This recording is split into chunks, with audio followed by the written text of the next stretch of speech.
মোদি সরকার আসার পর প্রত্যেক বছরেই বাজেট পেশ হওয়ার আগে তার পৃষ্ঠপোষক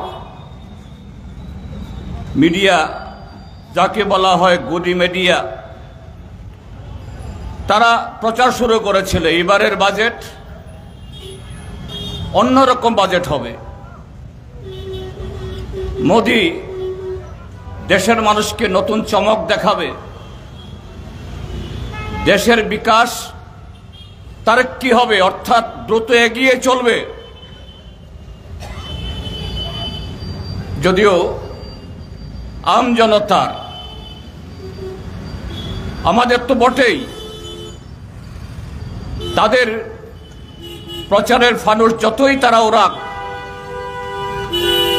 আমাদের কোনো প্রত্যাশা ছিল না। বাস্তবে শুধু তা নয়, তার চেয়েও আজকে আরো জঘন্য, আরো কত খারাপ হতে পারে তাই হয়েছে। এবং এই সময়েতে শত চেষ্টা করলেও মোদি সরকার এবং তার তল্পিবাহক মিডিয়া দেশের মানুষকে বোকা বানানোর জন্য, বিশেষ করে মধ্যবিত্তদের, এটাকে আড়াল করতে পারেনি। আমাদের দেশের এই সংবিধান গ্রহণের পর সে 1950 সাল থেকে এরকম বাজেট পেশ হওয়ার আগে একটা ইকোনমিক রিভিউ, অর্থনৈতিক সমীক্ষা একটা বের হয়। সেই সমীক্ষা যে নিখুঁত, সমস্ত কিছুকে পরীক্ষা নিরীক্ষা করে একেবারে বাস্তব ছবি প্রকাশ করে, নিশ্চয়ই এটা আমরা বলি না, সেখানেও অনেক হিসাব নিকাশের গোলমাল থাকে।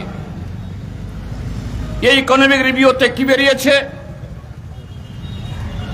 দেশের আম জনতা, সংখ্যাগরিষ্ঠ মানুষের আয় কমছে। মধ্যবিত্ত, নিম্নবিত্ত, গরিব অংশের মানুষ, তাদের যে আয়, যারা বাধা বেতন পান বা যারা অসংগঠিত, নির্দিষ্ট কোনো আয় নেই, তাদের সেই আয় দিয়ে সংসার চালাতে পারছে না, হিমশিম খাচ্ছে। আর এই রিপোর্টের দ্বিতীয় গুরুত্বপূর্ণ অংশ হল কর্মসংস্থানের সুযোগ কমছে। কি সরকারি, কি বেসরকারি, কি সংগঠিত, কি অসংগঠিত, কোনো ক্ষেত্রেই নতুন কর্মসংস্থান হচ্ছে না। তারই ভিত্তিতে বা তারপরেই এই বাজেট পেশ হলো। রেডিও, টেলিভিশন সব সরকারের নিয়ন্ত্রণে, পুঁজিপতিদের তল্পিবাহক, নানা প্রচার করছে। কিন্তু ঘটনা কি? বাজেটকে দুভাবে দেখতে হবে। একটা হলো অঙ্কের হিসাবে, গেল বছর কত বরাদ্দ ছিল, কত খরচ হয়েছে, আর আগামী বছর তার বাজেট প্রস্তাবনায় কোন খাতে কত টাকা বরাদ্দ রাখা হয়েছে, কিভাবে খরচ হবে, এটা টাকার অঙ্কে।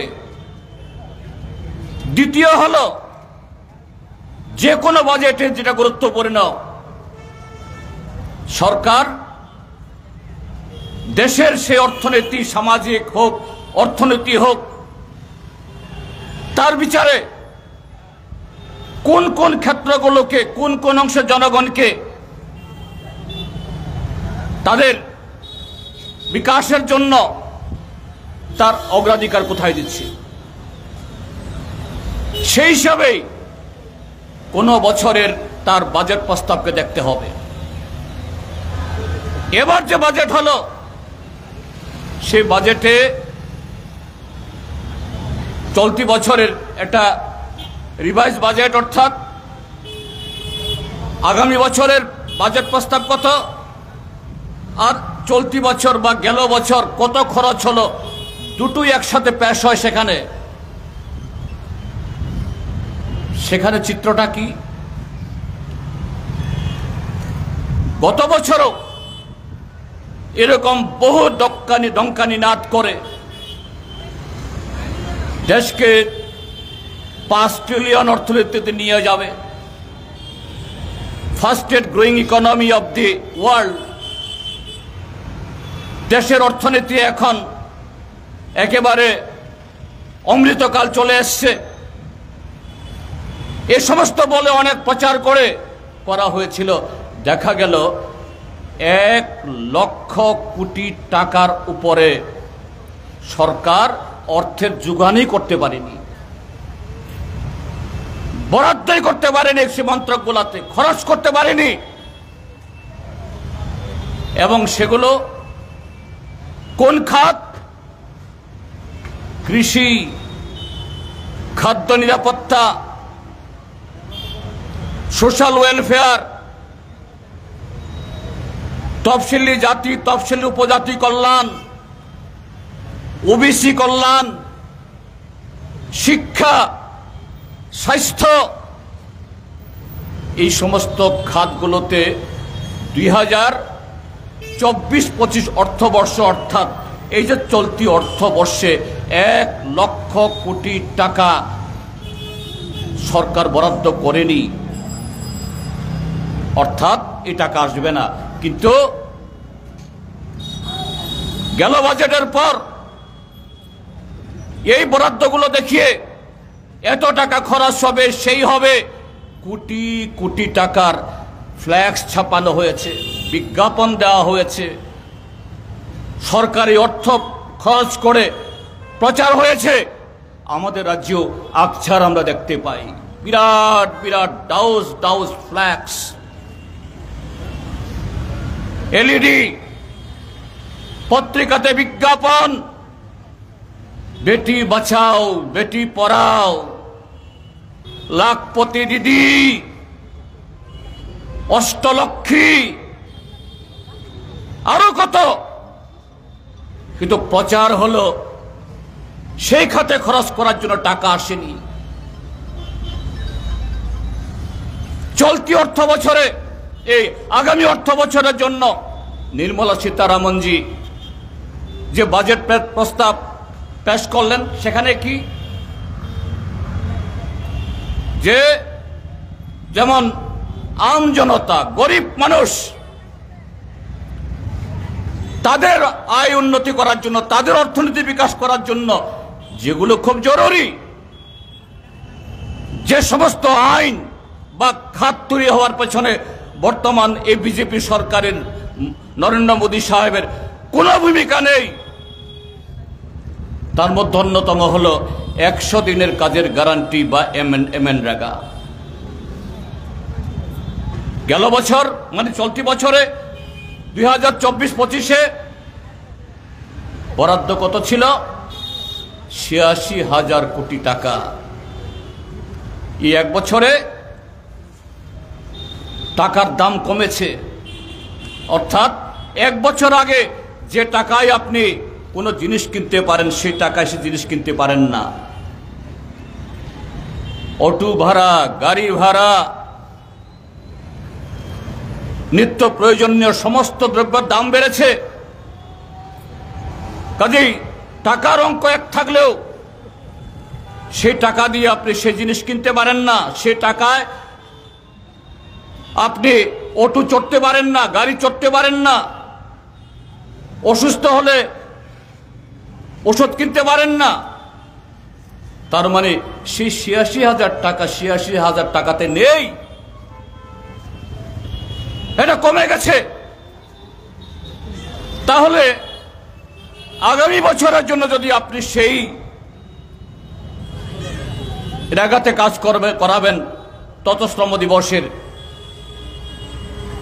আপনি যদি সেই 86,000 টাকায় বরাদ্দ করেন, এটা কমলো ন্যূনতম আপনাকে 15 থেকে 20% বাড়াতে পারলে গত বছরের কর্মসংস্থান আপনি অ্যাচিভ করতে পারেন। কিন্তু ঘটনা কি? ঘটনা হলো এই চলতি অর্থ বছরে এমনিতে কোনো কাজ তো দেই না, 100 দিনের কাজ তো হয়ই না, দেওয়াই হয় না। যতদিনের কাজ হয় এই ত্রিপুরা রাজ্যের মধ্যেও 35 থেকে 40 দিন গড়ে। এই চলতি বছরের বরাদ্দে এদের সবার মজুরি দেওয়া যাবে না। এই মজুরি দিতে গিয়ে আগামী অর্থ বছরের টাকায় গিয়ে ভাগ বসাতে হবে। সেখানে বরাদ্দ বাড়েনি।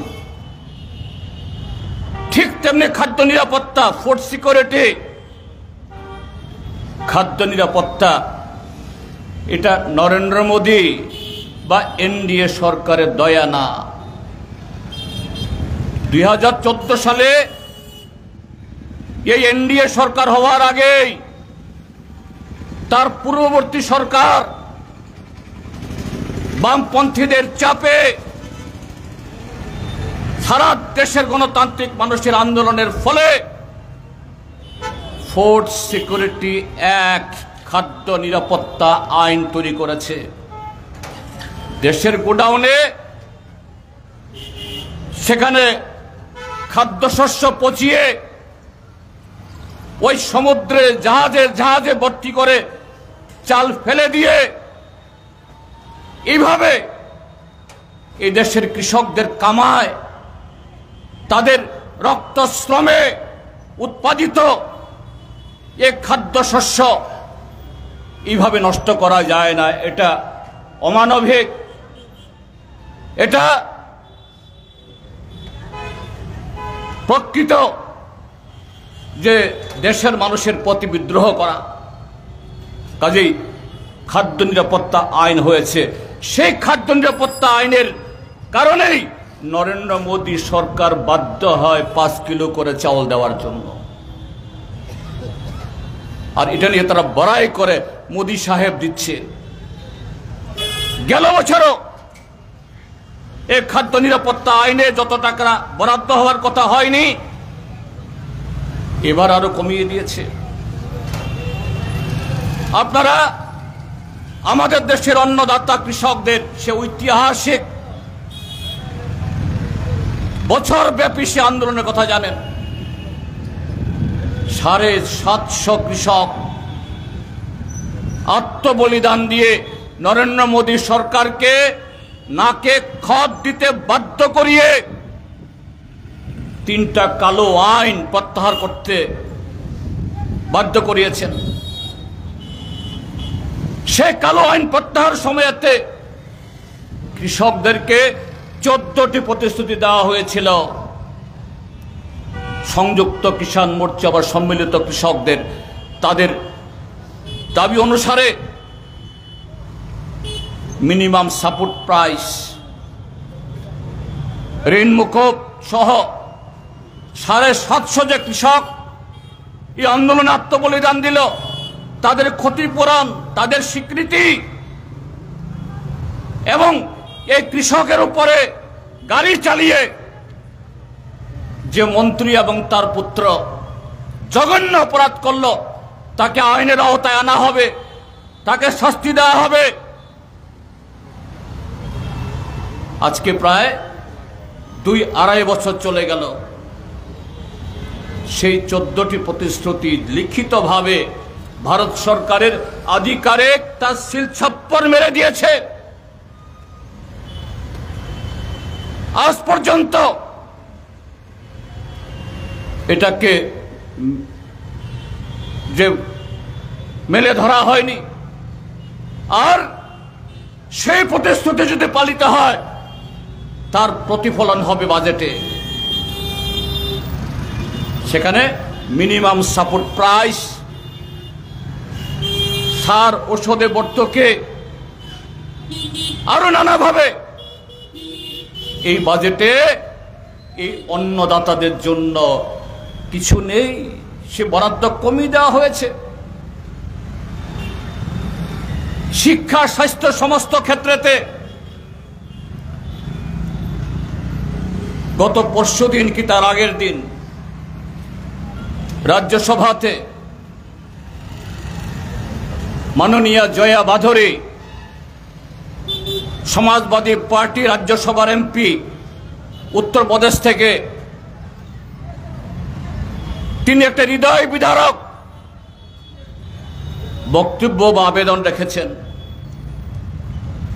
দেশের মাননীয় উপরাষ্ট্রপতি তথা রাজ্যসভার চেয়ারম্যান কাছ থেকে। স্যার, হয়তো আমার অপরাধ হচ্ছে, আপনাকে আমি করজোরে আবেদন করছি, আমি বলতে বাধ্য হচ্ছি যে এই দেশের 65 ঊর্ধ্ব যারা বৃদ্ধ বৃদ্ধা তাদেরকে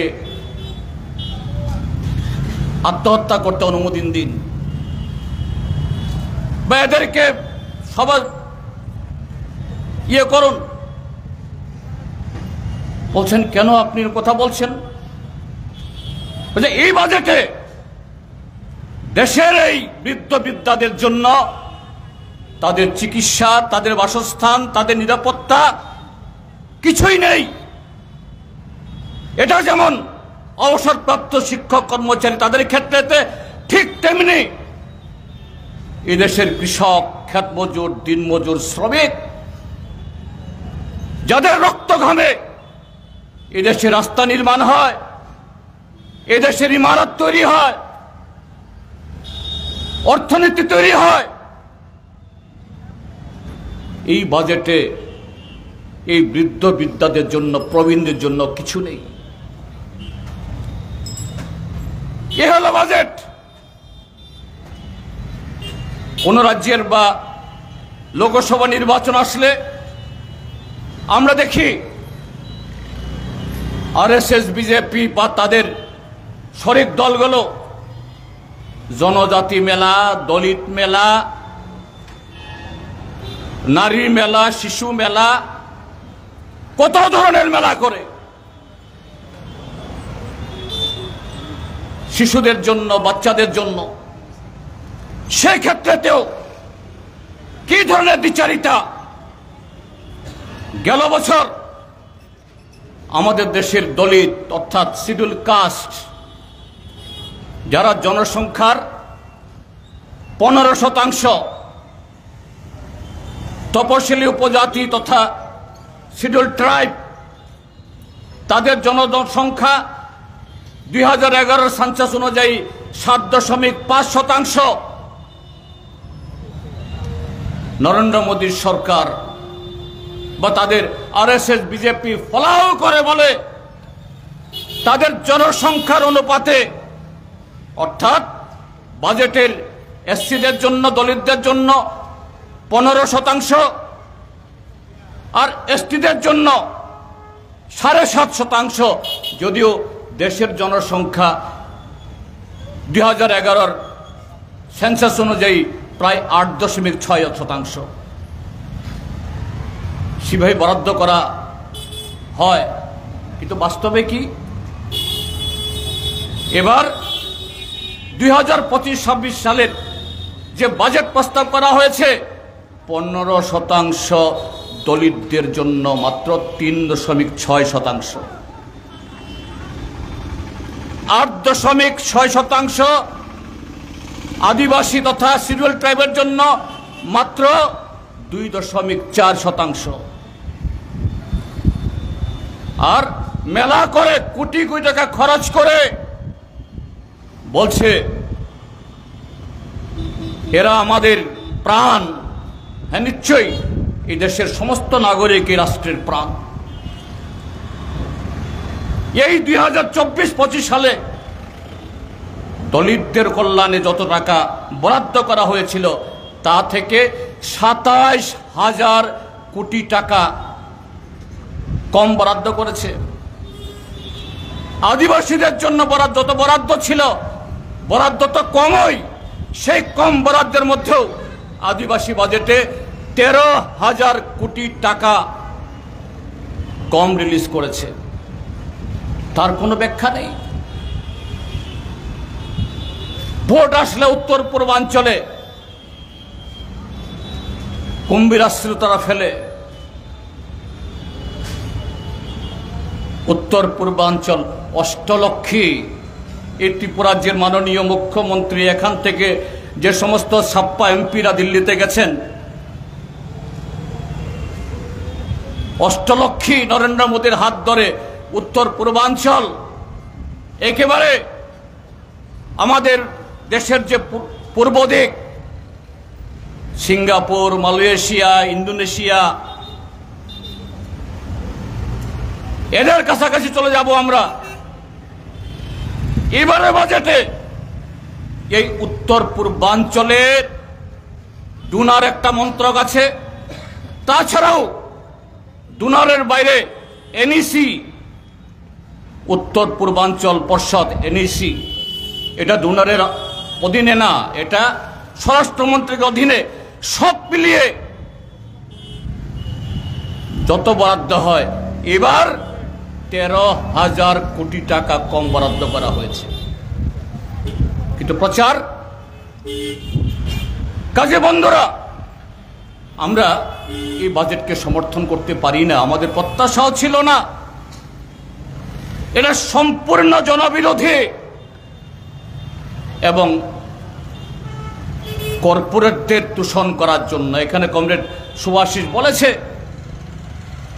life insurance corporation of India সারা পৃথিবীর সবচেয়ে বড় ইন্স্যুরেন্স কোম্পানি। একেবারে গরিব মানুষ, রিক্সাওয়ালা, ঠেলাওয়ালা থেকে শুরু করে কেন্দ্রীয় বা রাজ্য সরকারের ক্লাস 1 অফিসাররাও LICর বীমা করান। কেননা এটা আমাদের দেশীয়, এবং এই LICতে লক্ষ লক্ষ আমাদের দেশের মানুষ, আমাদের ভাই বোনেরা কর্মরত, শুধু সরকারি কর্মচারী হিসাবে না, কর্পোরেশনের কর্মচারী হিসাবে না, এজেন্ট হিসাবেও লক্ষ লক্ষ ভারতীয় পরিবার LICর এজেন্ট হিসেবে তারা সংসার ভরণ পোষণ হয়। এর আগে আরো নানা কর্পোরেশন আছে, বীমা আছে, এগুলিতে সব চলে গেছে। কোনোটা 40%, কোনোটা 50%, কোনোটা আরো বেশি। এখন এই LICতেও বিদেশি বিনিয়োগ ডাইরেক্ট, এই কি জানি বলে এটাকে, মানে বিদেশি বিনিয়োগ করার সুযোগ করে দিয়েছে। তার মানেটা কি? FDI, foreign direct investment. তার অর্থ হলো আমাদের দেশের ছেলে মেয়েরা নতুন করে চাকরি পাবে না, এজেন্টরা সুযোগ পাবে না। LIC শুধু জীবন বীমা করিয়ে পরিবারদেরকে সে সুযোগ দেয় না। এই LIC তার যে গচ্ছিত অর্থ জনগণের, এই টাকা সরকারের বিভিন্ন কর্পোরেশনকে ঋণ দেয়, কৃষি, পরিকাঠামো ইত্যাদির জন্য। এখন এটা যখন FDI এর কাছে যাবে, বিদেশি শেয়ার হবে, এই টাকা পাবে, এই অর্থ পাবে দেশ নির্মাণে, এটা চলে যাবে দেশের বাইরে। এখানে শেষ না, আমাদের দেশে কতগুলো খনিজ আছে। খনিজ মানে শুধু কয়লা না, কয়লা ছাড়াও আরো এমন কিছু খনিজ আছে মাটির তলা খুললে পাওয়া যায়, যেটা পৃথিবীতে আর কোথাও পাওয়া যায় না। এটা দেশের সম্পদ, দেশের রেভিনিউ বাড়ানোর জন্য এবং দেশে সেরকম কল কারখানা তৈরির জন্য উপাদান। অতীতে কখনো এই খনিজগুলোতে বিদেশি কোম্পানিকে সেখানে বিনিয়োগ করতে দেওয়া হয় না। এখন এই সমস্ত বাধা শিথিল করে দিয়ে দেশের একচেটিয়া কোম্পানি এবং বিদেশি কোম্পানিকে খুলে দেওয়া, তার সাথে প্রতিরক্ষা ক্ষেত্রেতে অর্থাৎ আমাদের দেশের নিরাপত্তার জন্য যে সমস্ত রাষ্ট্রায়ত্ত কোম্পানিগুলো তারা গোলা বারুদ থেকে শুরু করে কামান, ট্যাঙ্ক, বিমান তৈরি করে সেখানে ঢুকতে দিচ্ছে আমেরিকান কোম্পানি, ইউরোপিয়ান কোম্পানি, তার অর্থ কি হবে? আমাদের যে পিএসইউ,